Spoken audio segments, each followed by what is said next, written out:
रोशन ज़िंदगी की बैठक में खुशामदीद। आइए अपनी तंदुरुस्ती की बात करें और ज़िंदगी को मज़ीद रोशन बनाएं।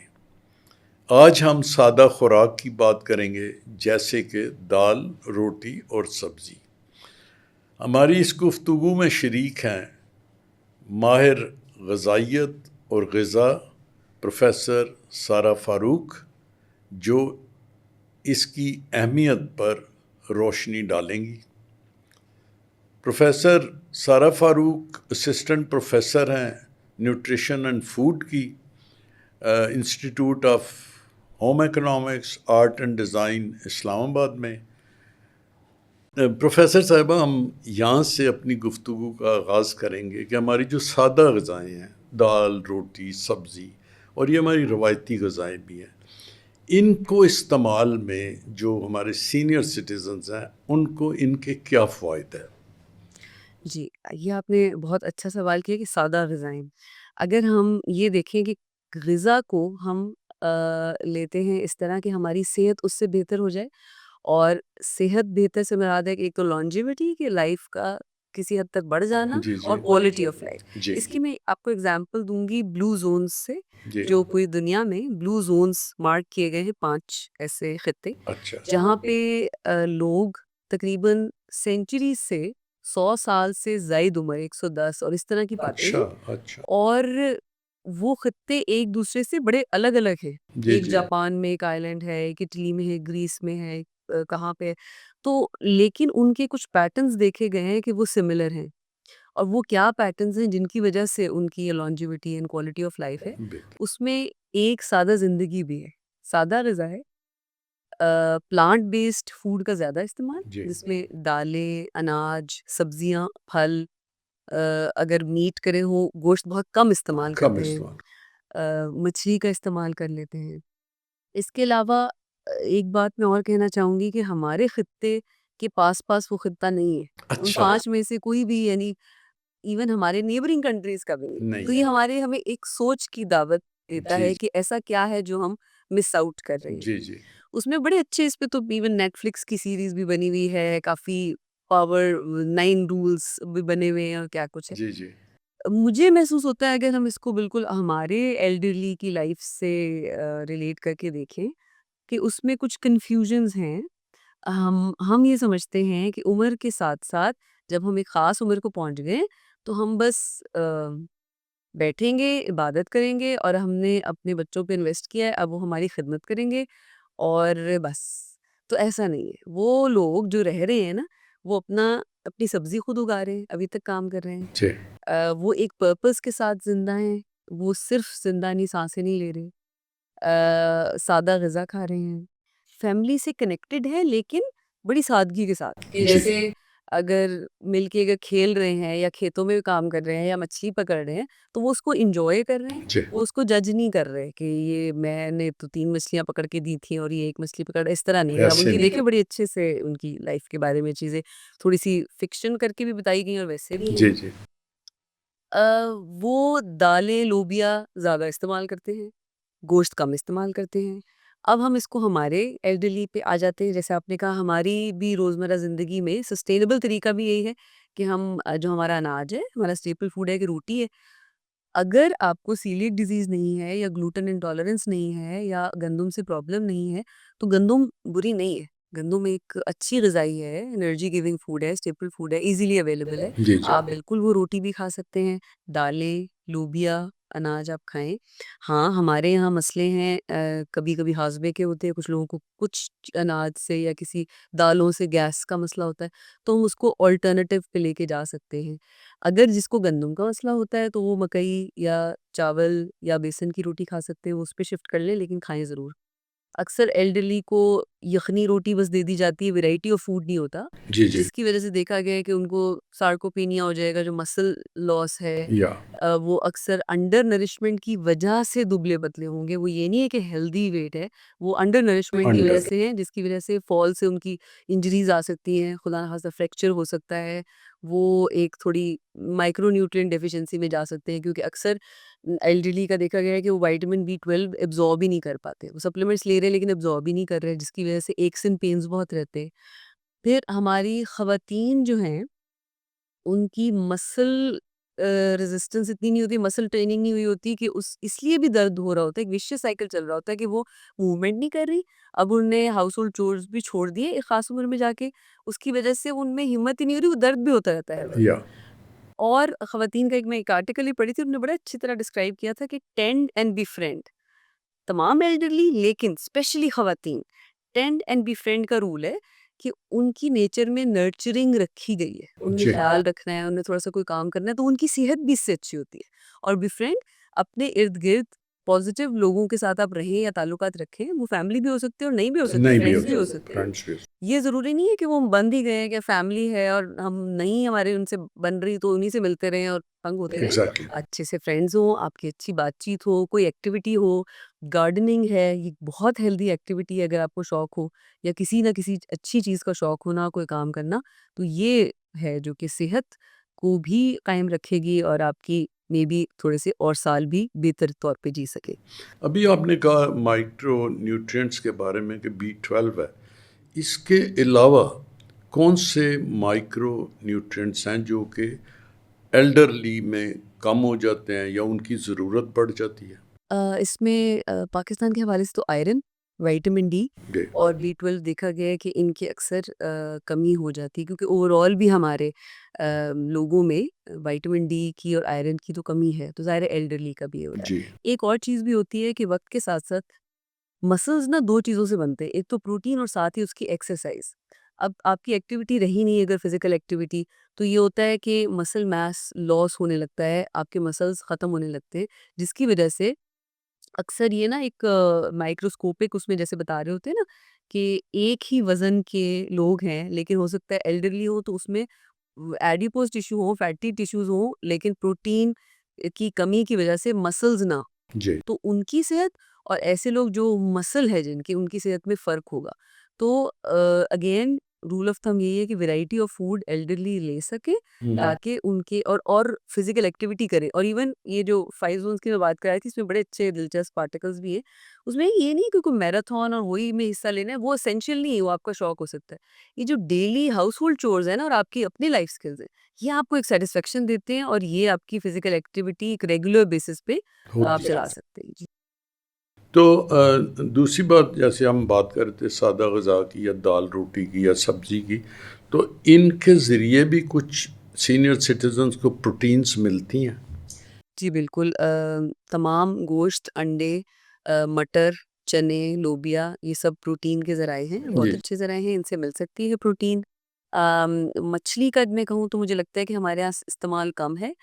पाकिस्तान के हवाले से देखा जाए तो हाइपरटेंशन की और कार्डियोवैस्कुलर डिजीज़ेज़ की अब प्रेवलेंस बढ़ती जा रही है।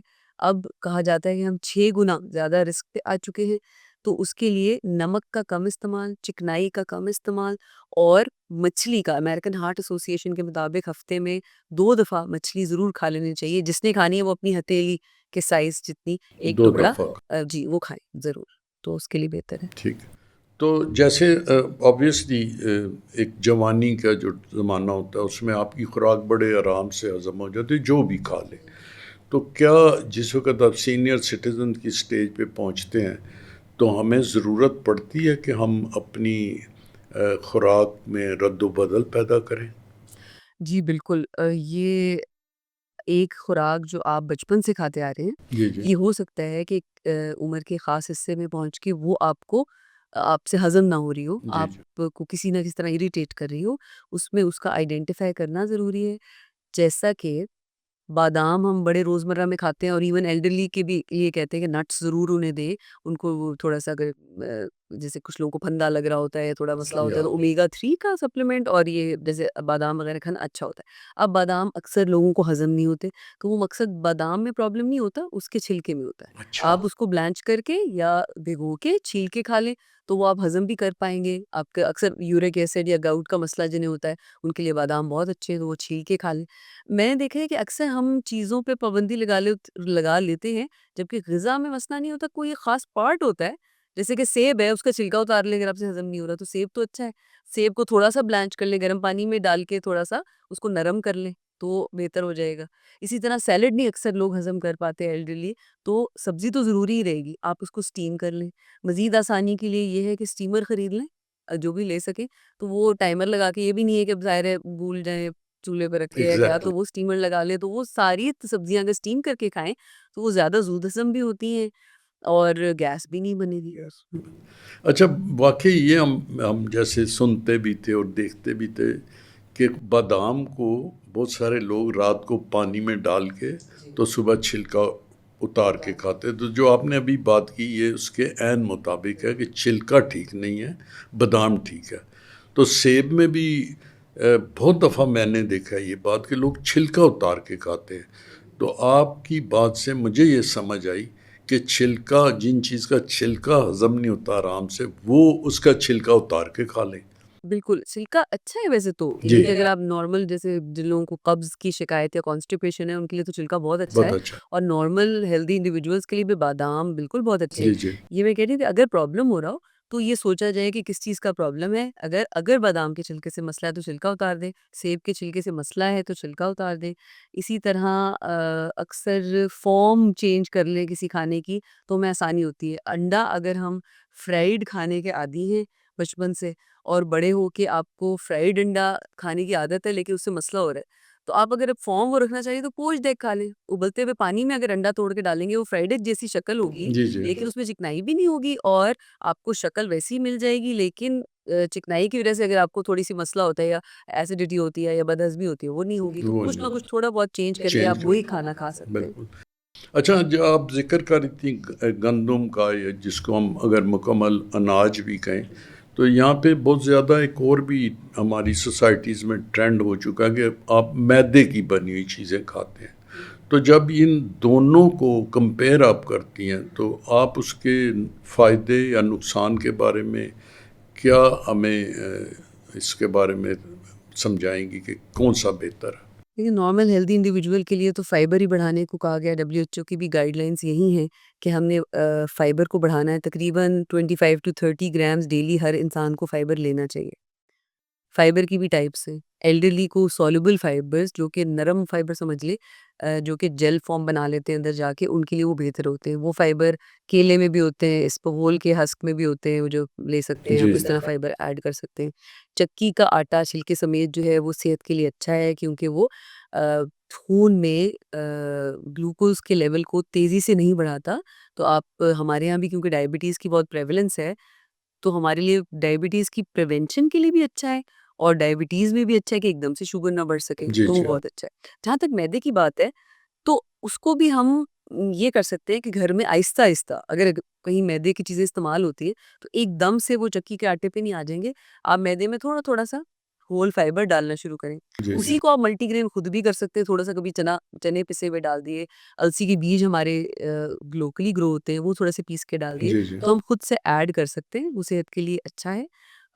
जिनको गैस्ट्राइटिस का मसला है या पेट खराब है, लूज़ मोशन हो, उनके लिए अगेन क्रूड फाइबर अच्छा नहीं है, वो मैदा ही उस वक़्त खाएँगे जब तक कि डायरिया रहेगा।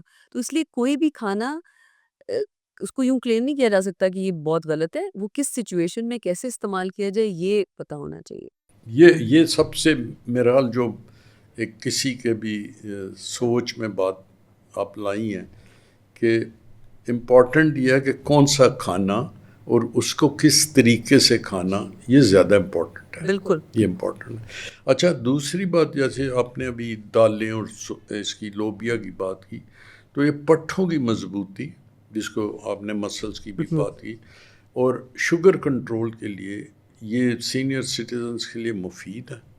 जी बिल्कुल, तमाम किस्म की दालें, लोबिया, चने मुफ़ीद हैं, लेकिन अगेन जिनको अगर कोई गैस का मसला इससे होता है, तो वो ये देख सकते हैं कि अक्सर रात को ऐसी चीज़ें ना खाई जाएँ, क्योंकि रात को ज़्यादा फ्लैचुलेंस या ब्लोटिंग फ़ील होती है। जी, जी।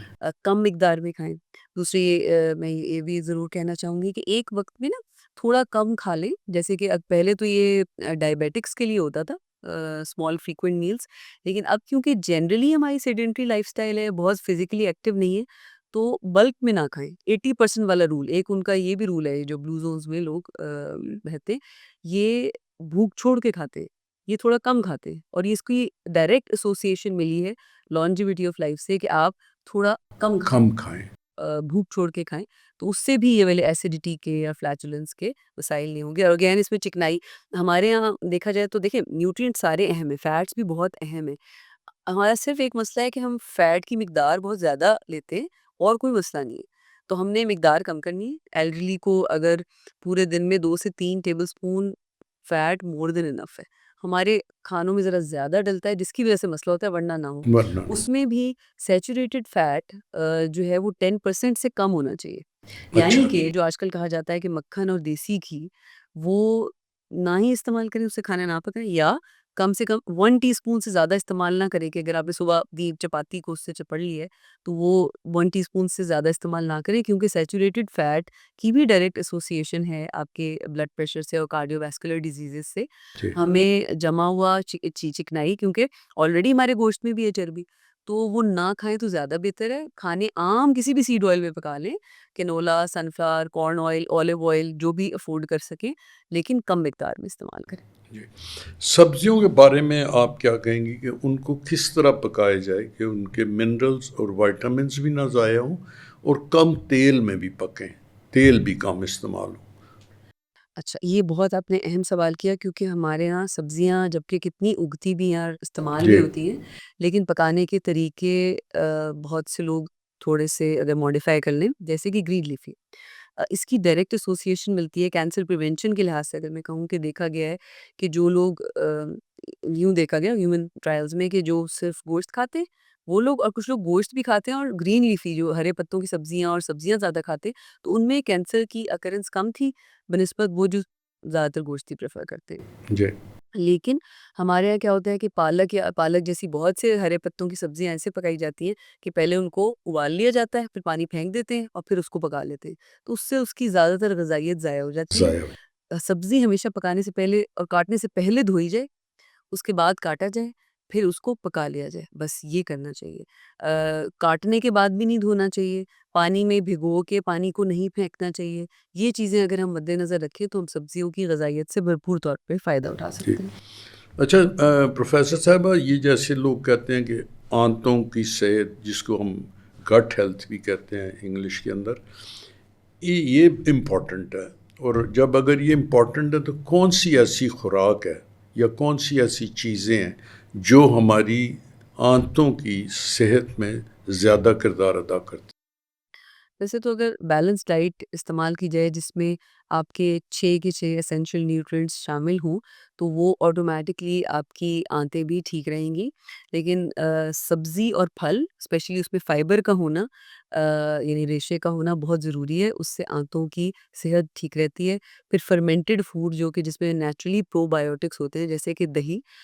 अब दही एक कॉमनली इस्तेमाल होती है चीज़, वो बहुत अच्छी है। कुछ लोग कीफ़र, kombucha टी और इस तरह की चीज़ें फैंसी इस्तेमाल करते हैं, वो भी अच्छी हैं, लेकिन अगेन उनकी अफ़ोर्डेबिलिटी ऐसी है कि हर कोई इस्तेमाल नहीं कर सकता। तो मैं ये ज़रूर बताना चाहूँगी कि वो एसेंशियल नहीं है कि सब लोग यूज़ करें। अगर आप चाहते हैं तो कर लें, लेकिन वही बेनिफिट्स आपको दही से हैं? भी, दही लस्सी से से भी मिल जाएँगे।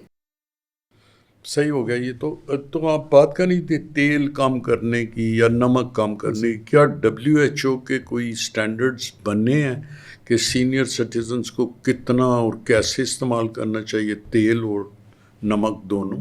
जी, बिल्कुल, WHO के मुताबिक ये स्टैंडर्ड है कि सोडियम को थोड़ा-सा रिस्ट्रिक्ट किया जाए।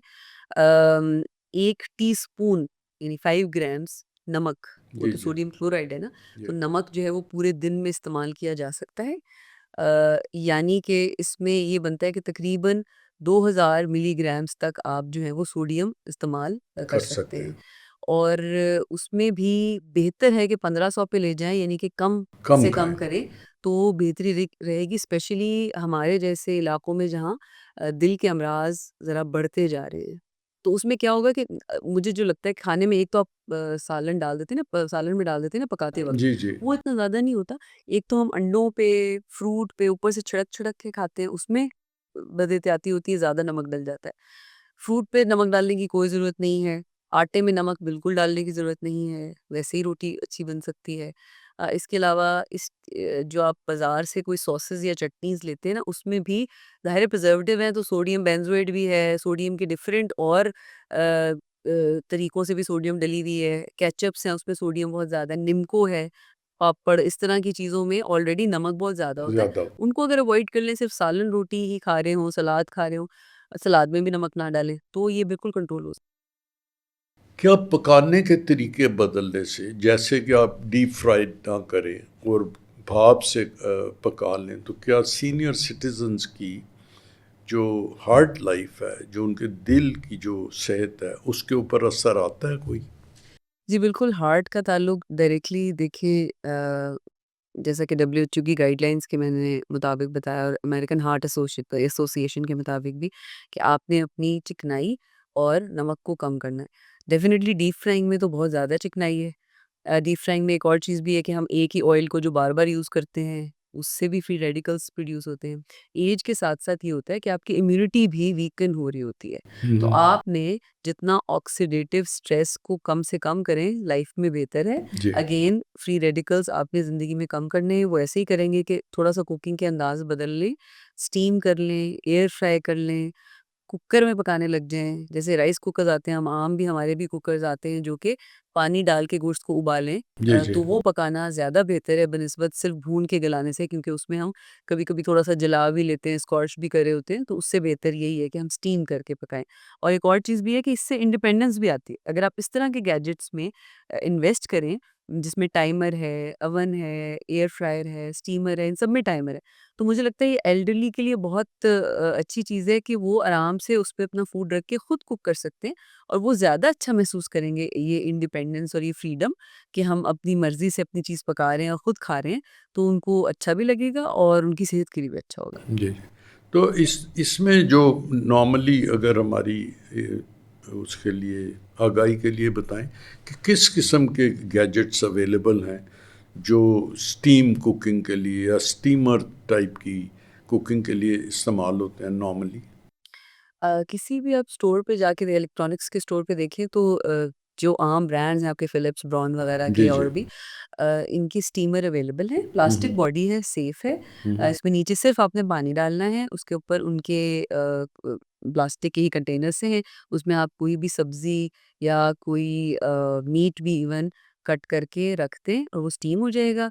इवन उसका जूस सा भी जमा हो जाता है एक जगह और आप उसको चाहें तो आप उसको अपनी ग्रेवी में इस्तेमाल कर सकते हैं। इवन कभी-कभी आप देखें तो सब्जियों का तो वो जूस भी इतना मज़ेदार सा होता है कि आप अगर साथ में लिक्विड पीना चाह रहे हैं तो वो भी पी लें जी, और जी। ये स्टीम वेजिटेबल या मीट जो है आप इज़िली कंज़्यूम कर सकते हैं। या अच्छा, ऐसी कोई हमारी कुदरती ग़िज़ाएँ हैं जिसमें ये ताकत हो कि एंटीऑक्सीडेंट्स को कम करे? मतलब आप कहना चाह रहे हैं कि जिसमें एंटीऑक्सीडेंट्स हों, नहीं, एंटीऑक्सीडेंट्स हाँ, ना हो? एंटीऑक्सीडेंट जी। हो और हमारे सिस्टम में उसको ऑक्सीडेटिव स्ट्रेस को कम कम करे। जी, करेगा। बिल्कुल। नेचुरली ये सब्ज़ी, फल जो हैं, ये बहुत अच्छे हैं, जो पाकिस्तान में अल्हम्दुलिल्लाह बहुत मिक़दार में मौजूद हैं। उनको इस्तेमाल किया जा सकता है। पत्तों वाली सब्ज़ियों का ज़्यादा इस्तेमाल करना चाहिए और ऐसी सब्ज़ियाँ जिस पे पानी की मिक़दार ज़्यादा है, जैसे खीरे हैं पालक है, पालक जैसे कई तरह के इवन शलजम के पत्ते हैं, उसमें कैल्शियम की मिक़दार बहुत ज़्यादा भी है और वो एब्ज़ॉर्ब भी अच्छी होती है बॉडी में। जी, मूली के पत्ते हैं, तो ये पत्ते फेंकने के बजाय अब जैसे हम देखेंगे बाज़ारों में ये कम मिलते हैं, अक्सर कटे हुए होते हैं। शलजम आपको कटा हुआ मिल रहा होता है, उसके पत्ते नहीं होते। तो पत्ते आप इसरार करके लें, वो बहुत सेहत के लिए अच्छे हैं। ऑमलेट्स में डालें, चीज़ों में डालें, ये बहुत अच्छे हैं, ये एंटीऑक्सीडेंट नेचुरली है। फिर हमारी इस तरह के कुछ सीड्स हैं और नट्स हैं, न जैसे अलसी के बीज हैं। अलसी के बीज बहुत सस्ते भी मिल जाते हैं। चाहे तो जैसे चिया सीड्स आमतौर पे हम इम्पोर्ट करते हैं, वो थोड़े-से इससे महँगे होते हैं, वो भी अच्छे तो जितने सीड्स एंड नट्स हैं, मग्ज़ हैं, चारों मग्ज़ जैसे पहले इस्तेमाल किए जाते थे। ये तमाम ही इसमें एसेंशियल फैटी एसिड भी हैं, बहुत अच्छे मिनरल्स भी हैं, इसमें फिनोलिक कंपाउंड्स हैं जो कि एंटीऑक्सीडेंट्स आपको नेचुरली प्रोवाइड करते हैं जिससे आपकी इम्यूनिटी भी बेहतर रहती है, डिज़ीज़ की प्रिवेंशन के लिए भी अच्छे हैं, तो ये बिल्कुल इस्तेमाल किए जा सकते हैं। इस्तेमाल की जाती। तो जो सीड आप बोने चिया सीड्स, ये यहाँ इम्पोर्ट होते हैं? जी, अब कुछ जगह उगाने की भी कोशिश हो रही है और चीज़ें हो रही हैं, लेकिन ज़्यादातर वैसे इम्पोर्टेड वैरायटी आती है। लेकिन जो अलसी के बीज है ना, फ्लैक्स सीड्स, जी, जी। जो कि सारी उम्र से इस्तेमाल हो रहे हैं हमारी डिफरेंट पिन्नियों में और डिफरेंट ऐसे जो सफ़ूफ बना लिए जाते हैं अचार हेल्थ में। जी, तो वो लोकली मिलते हैं और बहुत सस्ते भी होते हैं और उनकी एंटीऑक्सीडेंट एक्टिविटी वैसी ही है जैसे कि इम्पोर्टेड फ्लैक्स ओह! सीड्स की। ये तो ओके, बाकायदा इस पे मैंने काम भी किया। जी। ज़बरदस्त। तो जैसे बहुत अब ये एक रिवाज होता जा रहा है कि लोग चाय कोई ख़ास किस्म की पीते हैं, सफ़ूफ पीते हैं किसी किस्म के पाउडर्स वगैरह डाल के। तो क्या ये मालूम नहीं मुख्तलिफ़ वजूहत की वजह से करते हैं, फॉर एग्ज़ाम्पल वज़न कम करने के लिए, क्या ये सीनियर सिटीज़न्स की लाइफ में इस किस्म की चीज़ें करना बेहतर है? अच्छा, उसमें देखें ये तो बिल्कुल मर्ज़ी है आपकी, डिफ़रेंट हर्ब्स हैं, उनकी आप टी बना लें, हर्ब बहुत थोड़ी मकदार में डलता है एक पानी में और आप उसको कुछ लोग होते हैं जो सादा पानी उनको पीना मुश्किल लगता है, उनको कोई ना कोई फ्लेवर चाहिए होता है। कभी वो पुदीने का पत्ता डाल लें, कभी कोई थोड़ी-सी ग्रीन टी की लीव्स डाल दें, वो सारा कुछ तो ठीक है। लेकिन ये जो ऑब्सेशन है ना कि ग्रीन टी जैसे कि कोई किसी चीज़ का इलाज है और बहुत सारी पी ली जाए और लोग बहुत ब्रैग करते हैं कि हम तो आम चाय नहीं पीते, हम ग्रीन टी पीते हैं। ग्रीन टी टी पीते ही है ये, ब्लैक टी और ग्रीन टी में थोड़ा बहुत ही फ़र्क है, थोड़े से प्रोसेसिंग का फ़र्क है, वो भी टी लीव्स ही हैं। हैं। जी, तो जी। इसलिए उनका भी बहुत ज़्यादा पीना कोई इतना मुनासिब नहीं है, उसमें विटामिन के का बहुत ज़्यादा कंटेंट है। और जिनको जो ब्लड थिनर्स पे हैं, जैसे कि जिन्हें ब्लड प्रेशर का मसला है, उनके लिए तो विटामिन के इतना अच्छा भी नहीं है क्योंकि वो कोएगुलेंट है ना, तो ग्रीन टी का भी ज़्यादा इस्तेमाल अच्छा नहीं है। जी, जी। कोई भी चाय आप 2 से 3 कप पिएँ, चाहे वो ग्रीन टी है या ब्लैक टी है या मिला-जुला के पूरे दिन में कॉफ़ी, चाय जो है 2 से 3 कप पीना काफ़ी है। बाकी हर्बल टीज़ अगर आप पीना चाहते हैं, कभी 2-3 पत्ते पुदीने के डाल दिए, कभी थाइम या इस तरह कुछ जगहों पे तुमोरो मिलता है, कुछ बेसल के भी लीव्स मिलते हैं, वो आप पी सकते हैं। लेकिन उससे ना वज़न कम होगा, थोड़ा-सा हाज़मे में अफ़ेक्ट हो सकता है, थोड़ा-सा फ्लैचुलेंस का मसला हल हो सकता है, जी, जी।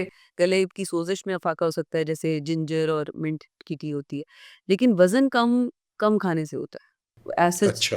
जितने मेथड है ना, जैसे रिस्ट्रिक्टिव टाइम ईटिंग है या इंटरमिटेंट फास्टिंग है या कोई किसी भी किस्म की डाइट है, उसमें बेसिकली आपकी जितनी आप कैलोरीज़ बर्न कर रहे हैं, उससे कम खा रहे हैं, उससे वज़न कम होता है। अब क्या करते हैं, आप फिज़िकल एक्टिविटी से थोड़ा-सा बूस्ट देते हैं ताकि ज़्यादा मेटाबोलाइज़ हो जाए, ज़्यादा एनर्जी बर्न हो रही हो तो उससे वज़न कम हो जाता जी, है। जी। अच्छा, एक और चीज़ एल्डरली के लिए फास्टिंग भी बहुत अच्छी है कि ये भी देखा गया है कि अगर आप कभी रोज़े रख सकें, तो वो भी एक बहुत अच्छा तरीका है क्वालिटी ऑफ लाइफ मेंटेन करने के लिए, डिज़ीज़ेज़ से बचने के लिए। और वो मैं समझती हूँ कि जैसे हमारे तो हुज़ूर पाक सल्लल्लाहु अलैहि वसल्लम की सुन्नत भी है कि वो हर मंडे और थर्सडे को रोज़ा रखते थे, तो इतना भी अगर रख सकें, जो रख सकें आसानी से ऑफ जी, कोर्स, जी। तो ये भी एक बहुत अच्छा तरीका है क्वालिटी ऑफ लाइफ को बेहतर करने तो इसमें आपने ज़िक्र किया इंटरमिटेंट फास्टिंग। फास्टिंग का, उसका मतलब? इंटरमिटेंट फास्टिंग का मतलब ये है कि एक ख़ास घंटे अक्सर 14 से 16 घंटे कुछ ना खाया जाए और जी। उसके बाद खाया जाए। तो वो ये होता है कि आपका अच्छी तरह ग्लाइकोजन रिज़र्व्स क्या होते हैं कि आपने जब खाना खाया तो कुछ तो आपके खून में एनर्जी बन के आ गया, कुछ स्टोर हो गया। जो कार्बोहाइड्रेट्स होते हैं वो ग्लाइकोजन की फॉर्म में स्टोर हो जाते हैं आपके मसल्स और लिवर में और जब आप फास्टिंग के स्टेट में जाते हैं तो सबसे पहले वो रिजर्व्स बर्न हो जाते हैं, उसके बाद फैट वगैरह बर्न जी, होना जी। शुरू होता है। तो बेसिक इसमें टिप ये होती है कि वो बर्निंग की स्टेट में आ जाए बॉडी, फिर आपने कुछ खाया ताकि वो अभी तो वो बर्न ही कर रही है तो वो बहुत ज़्यादा स्टोर नहीं करेगी। ये एक येट जी। अनदर मेथड है, लेकिन अगेन उसमें भी कैलोरी डेफिसिट ही हो रही है, आप कम खा रहे हैं। कब तरीका यही है। या तो या जिसको जो सूट कर जाए, इंटरमिटेंट फास्टिंग हो, रिस्ट्रिक्टिव टाइम ईटिंग ये होती है कि आपने एक ख़ास टाइम में लगा लिया कि मैंने सारे खाने इस वक़्त ही खाने और ये पूरा टाइम जैसे कि अक्सर लोग कहते हैं कि हमने शाम 6 बजे के बाद कुछ नहीं खाना, हमने अपने आप को सेट कर लिया है, तो वो बिंज ईटिंग से बच जाते हैं। रात को जागे भी हुए हैं तो उनको पता है तो वो ऐसा कुछ खाते खा नहीं नहीं हैं, सकते। ब्लैक कॉफ़ी पी लेते। तो है चीज़ वही, रूल ऑफ़ जी, जी। थंब वही है कि कैलोरी डेफ़िसिट डालना पड़ता है अगर वज़न कम करना हो तो। जी, जी। अच्छा, ये जो फॉर एग्ज़ाम्पल जो भी इश्यूज़ होते हैं हर एज में ही होते हैं, सीनियर सिटीज़न के हवाले से बात करूँगा, शुगर हो गई, जोड़ों का दर्द है, लाइक हड्डियों की कमज़ोरी हो गई, तो इसके लिए क्या फिर उनको ये मुनासिब होता है कि वो अपना एक डाइट का प्लान बनाएं या किसी प्रोफेशनल के पास जाके अपना डिस्कस करके कोई प्लान बनाएं जिसके ऊपर वो उस तरह की खुराक खाएं? देखिए जब भी कोई हेल्थ इश्यू है तो एक टीम वर्क होता है, वो ही होना चाहिए। जैसे कि हम डॉक्टर के पास जाते हैं अपनी कोई भी फिजिकल शिकायत लेके और वो एक मेडिकेशन प्रिस्क्राइब करते हैं और उनको भी देखा जाए तो वो बहुत सारे टेस्ट लिख के देते हैं, रेडियोलॉजिस्ट भी शामिल होते हैं, वो रिपोर्ट्स बता रहे होते हैं, डॉक्टर उनकी राय को भी अहम जानते हैं, लैब रिपोर्ट्स होती हैं उनको देखते हैं, फार्मासिस्ट असल में तो होते हैं जो कि दवाओं के जी, लिहाज जी, से देखा जाए बिल्कुल। तो एक्सपर्ट हैं कि वो कॉन्ट्रा इंडिकेशन देखें। इसी तरह डाइटिशियन होती हैं कि वो कस्टमाइज्ड प्लान देते हैं। जैसे अभी हम सारी बातें कर रहे हैं, ये जनरल बातें। जनरल बात अगर कोई एक शख्स होगा, उनकी एक शिकायत है, तो उनकी कोई कोमॉर्बिडिटीज़ भी देखी जाएँगी, जीन्स भी देखे जाएँगे, उनके लाइफ़स्टाइल भी देखा जाएगा, उसके मुताबिक उनको डाइट प्लान दिया जाएगा। तो ऑफ़ कोर्स डाइट प्लान की तो बहुत अहमियत है कि वो एक शख्स के ऐन मुताबिक होता है, उनकी लाइफ़स्टाइल के मुताबिक जी होता है। बिल्कुल जैसे कि बहुत से लोग आते हैं, वो डिफरेंट एज ग्रुप से ताल्लुक़ रखते हैं। अब कुछ लोग हैं, उनके वर्क टाइमिंग ही ऐसे हैं कि वो रात को सारी रात काम करते हैं और दिन जी को सोते हैं। तो कस्टमाइज़्ड डाइट प्लान में ज़ाहिर है उनके मुताबिक चीज़ें होंगी। कुछ ऐसे हैं जिनके कुछ फूड एवर्जन्स हैं, कुछ फूड एलर्जीज़ हैं, ये बड़ी कस्टमाइज़ सी बात होगी। तो बिल्कुल एल्डरली के लिए भी अगर वो अपनी शिकायत बता दें, तो उनको ज़्यादा आसानी होगी कि एक दफ़ा डाइट प्लान अपना डाइट बनवा प्लान लें। बन जी। जाए। अच्छा, बड़ी खूबसूरत बातें हुई और आपने सारे ही तकरीबन वो सब्जेक्ट टच किए जो बहुत ज़रूरी हैं सीनियर सिटीजन्स के लिए। आखिर में कोई ऐसे मैसेज आप सीनियर सिटीजन्स के लिए देना चाहेंगी कि जिससे वो अपनी ज़िंदगी में तब्दीलियां ला के उसके मुताबिक ज़िंदगी गुजारें? अ, मैं समझती हूँ कि जो भी एल्डरली हैं, उन्होंने अपनी ज़िंदगी अपने मुताबिक बहुत भरपूर तरीके से और भरपूर कोशिश करके गुज़ारी जी होती है। जी तो और इसमें कोई हमें शक नहीं है कि ज़ाहिर है हर इंसान भरपूर कोशिश करता है कि जो भी रोल उसको ज़िंदगी में मिले, वो बेहतरीन तौर पे उन्हें निभाए। ऐसे ही है। लेकिन इसमें ये गुंजाइश भी होती है कि हर इंसान ही कोई भी इंसान परफेक्ट तो है नहीं। है तो नहीं। और हम क्योंकि जब तक ज़िंदा हैं और बेहतरीन तरीके से ज़िंदा भी रहना चाहते हैं, तो ये वाली बात करना कि अब हम इस एज तक पहुँच गए और हम यही करते आए हैं, ये इतनी मुनासिब बात नहीं। मुझे लगता है कि जिस उम्र से भी ताल्लुक़ हो, अगर आज भी आपको कोई बात ठीक पता चल जाए और आप अपनी ज़िंदगी में थोड़ा-सा तब्दीली ले आएँ, तो वो ले आनी चाहिए। जैसा कि मैंने कहा कि चाहे तो सर्च कर लें ब्लू ज़ोन्स को, चाहे तो नेटफ्लिक्स पे भी सीरीज़ आ गई है, secret of long life and something like that.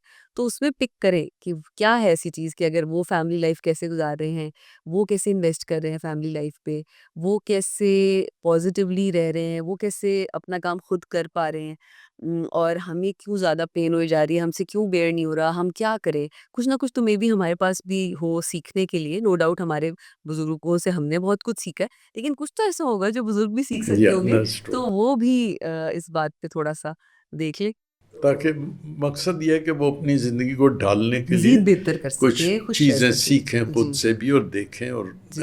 अपने दूसरों के तजुर्बात से फ़ायदा उठाएं। बिल्कुल। आपको बहुत शुक्रिया, आप तशरीफ़ लाई। हम आपके शुक्रगुज़ार हैं कि आप हमारे इस प्रोग्राम का हिस्सा बनी और इंशाल्लाह उम्मीद यही रखते हैं कि फिर इंशाल्लाह इस आपसे मुलाकात होगी इसी फोरम पे। दोस्तों, आज की गुफ्तगू से वाज़ेह हुआ कि हमारी रवायती और सादा ग़िज़ाएँ सेहत और तवानाई का ख़जाना है। हम प्रोफेसर सारा फ़ारूक के शुक्रगुज़ार हैं कि वो हमारी महफ़िल का हिस्सा बनी। और दोस्तों, हम आपसे उम्मीद रखते हैं कि आप अपनी सादा ग़िज़ाओं और दाल सब्ज़ी रोटी को भी अपनी खुराक का हिस्सा बनाएंगे। शुक्रिया।